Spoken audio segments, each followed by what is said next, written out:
Sandeep വാര്യർക്ക് general secretary പദവി വേണം. വിലപേശൽ നടത്താൻ ഇത് BJP അല്ലെന്ന് സന്ദീപിന് മറുപടി നൽകി കോൺഗ്രസ് നേതാവ്. ഒരു മാസമായിട്ടും സ്ഥാനം ലഭിക്കാത്ത സന്ദീപിനെ ട്രോളി BJP. കോൺഗ്രസ് നേതൃത്വം ഇതൊന്നും കാണുന്നില്ലേ എന്ന് സന്ദീപ് വാര്യർ.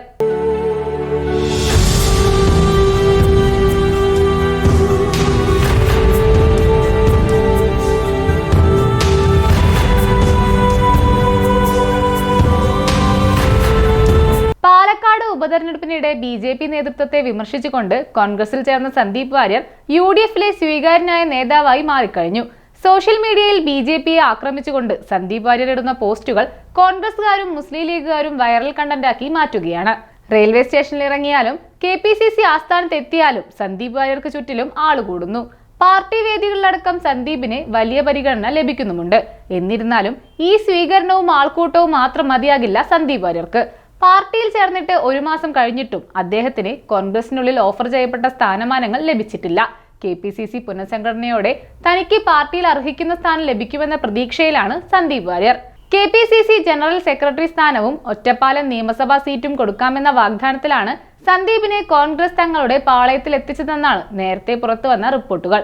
ഇക്കാര്യത്തിൽ സന്ദീപ് ഡൽഹിയിൽ നിന്നും ഉറപ്പുവാങ്ങിയെന്ന വിധത്തിൽ റിപ്പോർട്ടുകൾ പുറത്തുവന്നിരുന്നു. ഡൽഹിയിലെത്തിയ Sandeep Warrier AICC general secretary KC വേണുഗോപാലുമായും കേരളത്തിന്റെ ചുമതലയുള്ള ജനറൽ സെക്രട്ടറി ദീപാദാസ് മുൻഷി എന്നിവരുമായും കൂടിക്കാഴ്ച നടത്തിയിരുന്നു. ഏത് പദവി നൽകിയാലും സ്വീകരിക്കാൻ സജ്ജമാണെന്നും താഴെത്തട്ടിൽ സജീവ രാഷ്ട്രീയ പ്രവർത്തനത്തിലിറങ്ങാൻ കാത്തിരിക്കുകയാണെന്നും അതുകൊണ്ട് തന്നെ പദവി സംബന്ധമായ തീരുമാനം വൈകരുതെന്നുമാണ് സന്ദീപ് ബന്ധപ്പെട്ടവരെ അറിയിച്ചിട്ടുള്ളത്. BJP വിട്ടതിനു ശേഷം പാർട്ടിയെയും ആശയത്തെയും സ്ഥിരമായി തള്ളിപ്പറയുന്ന സന്ദീപ് വാര്യർക്കെതിരെ സോഷ്യൽ മീഡിയയിൽ നിരവധി ട്രോളുകളാണ് ഉയരുന്നത്. വലിയ പ്രതീക്ഷയോടെ ഉന്നത കസേര ലഭിക്കുമെന്ന് കോൺഗ്രസിൽ ചെന്ന് കയറിയ സന്ദീപ് വാര്യർ ഇപ്പോൾ പദവിക്കായി നെട്ടോട്ടം ഓടുകയാണെന്ന് ചില BJP അനുകൂലികൾ പരിഹസിക്കുന്നു. ഈ കാര്യങ്ങൾ സന്ദീപ് വാര്യർ കോൺഗ്രസ് നേതൃത്വത്തിന്റെ ശ്രദ്ധയിൽപ്പെടുത്തിയിട്ടുമുണ്ട്. തനിക്ക് അർഹമായ പദവി ലഭിക്കാതിരിക്കാൻ പ്രാർത്ഥിക്കുന്ന BJPക്കാർക്ക് ആഘോഷിക്കാനുള്ള അവസരം ഉണ്ടാക്കരുതെന്നാണ് സന്ദീപ് ഏറ്റവും ഒടുവിൽ കോൺഗ്രസ് നേതൃത്വത്തോട് പറഞ്ഞതത്രേ. അതേസമയം ഒരു MLA പോലുമില്ലാത്ത പാർട്ടിയുടെ 180 സംസ്ഥാന കമ്മിറ്റി അംഗങ്ങളിൽ ഒരാൾ മാത്രമായ സന്ദീപ് വാര്യർക്ക് കോൺഗ്രസിന്റെ 22 അംഗ ജനറൽ സെക്രട്ടറി പദവി കൊടുക്കുന്നത് എന്തിനെന്ന ചോദ്യം കോൺഗ്രസിനുള്ളിൽ ഉയർന്നു. KPCC സെക്രട്ടറി സ്ഥാനം നൽകുന്നത് പോലെയല്ല ജനറൽ സെക്രട്ടറി സ്ഥാനം നൽകുന്നത്. വർഷങ്ങളോളം പാർട്ടിക്ക് വേണ്ടി പ്രവർത്തിച്ചവർക്ക് നൽകുന്ന പദവിയാണ് ജനറൽ സെക്രട്ടറി. ഉപതെരഞ്ഞെടുപ്പ് രാഷ്ട്രീയത്തിന്റെ ഭാഗമായി പാർട്ടിയിൽ വന്നു കയറിയ മുൻ BJPക്കാരനെ അനായാസം ജനറൽ സെക്രട്ടറി സ്ഥാനം നൽകുന്നതിൽ എതിർസ്വരമുണ്ട്. AICC മുൻ അംഗവും K കരുണാകരന്റെ സന്തത സഹചാരിയുമായിരുന്ന വിജയൻ പൂക്കാട് തന്റെ ഫേസ്ബുക്കിൽ സന്ദീപ് വാര്യർക്കെതിരെ രംഗത്ത് വന്നത് കോൺഗ്രസിന് തലവേദന സൃഷ്ടിക്കുന്നു. വിലപേശി പാർട്ടി സ്ഥാനമാനങ്ങൾ നേടിയെടുക്കാൻ ഇത് BJP അല്ലെന്ന് സന്ദീപ് വാര്യർ ഓർക്കണമെന്നാണ് വിജയൻ പറയുന്നത്.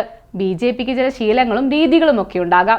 അതൊക്കെ അവിടെ വെച്ചിട്ട് വേണം കോൺഗ്രസിലേക്ക് കടക്കാനെന്നും സന്ദീപ് വാര്യർ പക്വത കാണിക്കണമെന്നുമാണ് ഫേസ്ബുക്ക് കുറിപ്പിലെ വിമർശനം. പദവി സംബന്ധിച്ച തീരുമാനം വൈകരുതെന്നും സജീവ പ്രവർത്തനത്തിൽ അല്ലാതെ ഇറങ്ങില്ലെന്നും സന്ദീപ് കോൺഗ്രസ് നേതൃത്വത്തെ അറിയിച്ചതാണ് ചില നേതാക്കളെ പ്രകോപിപ്പിച്ചത്. പാലക്കാട് ഉപതെരഞ്ഞെടുപ്പിന് ദിവസങ്ങൾ മാത്രം ബാക്കി നിൽക്കുകയായിരുന്നു സന്ദീപിന്റെ കോൺഗ്രസ് പ്രവേശം.